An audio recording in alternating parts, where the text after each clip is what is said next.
Halo, apa kabar? Saatnya Anda menyimak berita Semarang bersama saya Tabita Putri. Sejumlah berita menarik akan kami sajikan untuk Anda. Berikut 3 berita utama hari ini. Longsor menutup jalur kereta api di jalur Pantura Banyumas. Sejumlah perjalanan kereta tujuan Jogja dan Purwokerto tertunda, bahkan sebagian dibatalkan.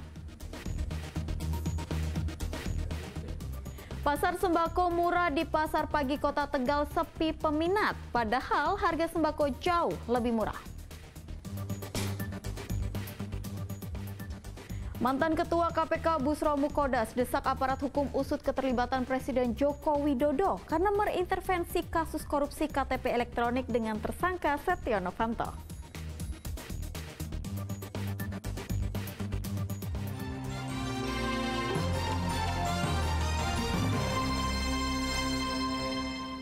Informasi pertama, imbas jalur kereta api yang tertutup longsor di Banyumas, perjalanan kereta api di jalur Pantura terganggu. Jadwal keberangkatan tertunda, bahkan banyak yang dibatalkan.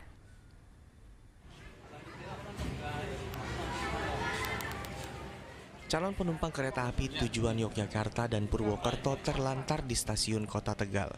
Hal itu terjadi karena banyak jadwal keberangkatan kereta tertunda selama 3 jam. Bahkan ada perjalanan yang dibatalkan oleh pihak Kereta Api Indonesia. Tertundanya dan pembatalan jadwal tersebut karena adanya jalur kereta api di Karanggandul dan Karangsari Banyumas longsor. Saya tujuan ke Yogyakarta. Terus? Harusnya kereta berangkat jam 10. Berhubung ada tanah longsor ini, kemudian saya mengambil jalur yang ke Solo.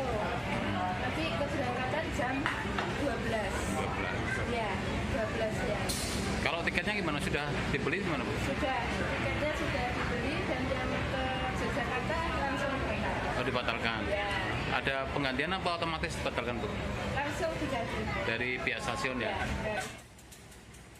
Untuk meminimalisir keterlambatan, PT KAI Daob 4 Semarang merekayasa pola operasi untuk kereta api Kamandaka dan Joglo Semarkerto dari maupun tujuan ke Purwokerto dan Yogyakarta.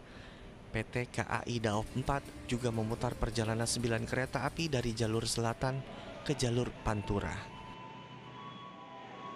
Kuncoro Wijayanto melaporkan dari Kota Tegal. Material longsor yang menimbun jalur kereta api di Desa Gunung Lurah, Kabupaten Banyumas mulai dibersihkan. PT KAI Daob 5 Purwokerto mengerahkan beberapa unit eskavator karena material longsor cukup tebal. Hingga Senin siang, material longsor masih menutup jalur kereta api dari arah Purwokerto menuju Jakarta atau sebaliknya di Banyumas. PT KAI Daob 5 Purwokerto mengerahkan 3 alat berat untuk membersihkan material longsor yang menutup rel. Alat berat dikerahkan sebab tanah yang menimbun rel kereta api cukup tebal sekitar 2 meter. Pembersihan jalur kereta api sempat terkendala oleh medan yang terjal dan bukit yang rawan longsor. Petak jalan Karanggandul Karangsari saat ini sudah dalam proses evakuasi dengan menggunakan alat berat. Kami menunggu alat berat tambahan untuk mempercepat proses evakuasi. Untuk pertama kita evakuasi di jalur hulu dulu, nanti menyusul kita akan evakuasi untuk jalur-jalurnya.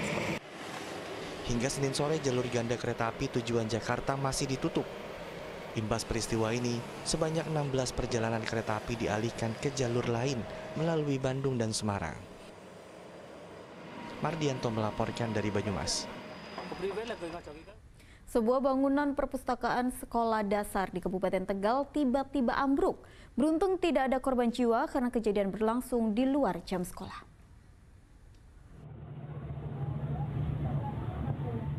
Entah kenapa bangunan perpustakaan SD Negeri Dukuh Ringin 02 Kabupaten Tegal tiba-tiba ambruk Minggu sore.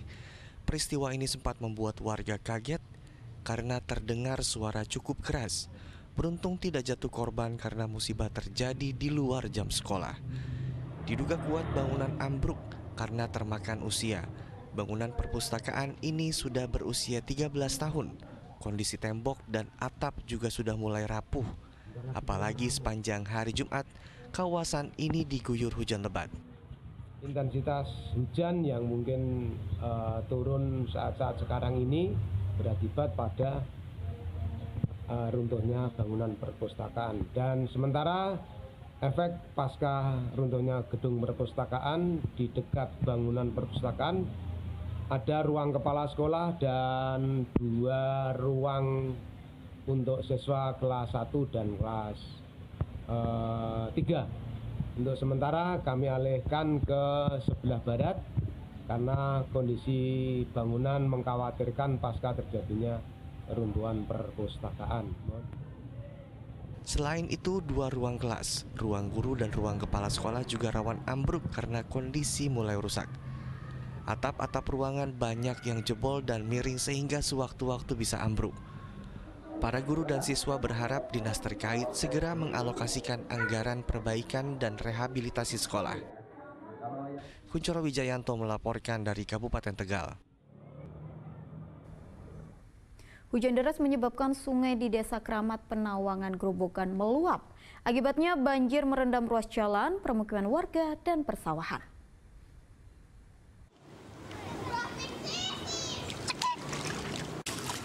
Jalan penghubung antara Kecamatan Penawangan dengan Karangayung Grobogan terendam banjir dengan ketinggian 50 cm. Jalan ini tepatnya berada di Desa Kramat. Sejumlah kendaraan yang nekat menerobos banjir berakhir dengan mesin kendaraannya mati atau mogok. Banjir ini berasal dari sungai yang berada di sebelah jalan. Diduga sungai meluap karena tidak bisa menampung air saat hujan deras. Selain itu, letak sungai juga sejajar dengan jalan. Banjirnya karena apa? Kenapa? Karena apa? Karena jalanan apa itu namanya jalan sama kalinya itu sama, Pak. Sama. Berarti Rendah, Pak. rendah gitu ya. Ya. Selain ruas jalan, banjir juga merendam permukiman warga serta area persawahan. Arif Nur melaporkan dari Grobogan. Sesosok mayat pria ditemukan di tepi jalan Kota Pekalongan. Polisi memastikan korban meninggal dunia karena sakit yang dideritanya. Namun hingga kini polisi belum mengetahui identitas korban. Di lokasi inilah jasad pria yang tewas tanpa identitas ditemukan. Korban tewas di tepi jalan Karya Bakti, Kelurahan Medono, Kota Pekalongan.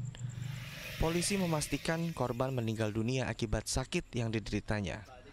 Adapun benjolan di pelipis kanan dan luka lecet di bagian siku dipastikan akibat benturan keras dengan benda yang ada di sekitar lokasi. Dari hasil pemeriksaan Inafis, tidak ada tanda bekas luka penganiayaan. Korban diyakini meninggal secara wajar. Meski demikian, polisi masih sulit mengetahui identitas korban karena sidik jari korban belum terdaftar. Yang bersangkutan jatuh, terus akhirnya ditemukan meninggal dunia. Dari hasil kita kirim ke rumah sakit, tidak ada tanda-tanda kekerasan, dan hasil daripada Inafis dari olah TKP memang benar yang bersangkutan belum terekam sidik jarinya di data Dispenduk Capil. Jenazah korban kini sudah dimakamkan oleh pihak kepolisian. Jika ada warga yang merasa kehilangan anggota keluarga, mereka bisa menghubungi kantor polisi terdekat. Kuncoro Wijayanto melaporkan dari Kota Pekalongan.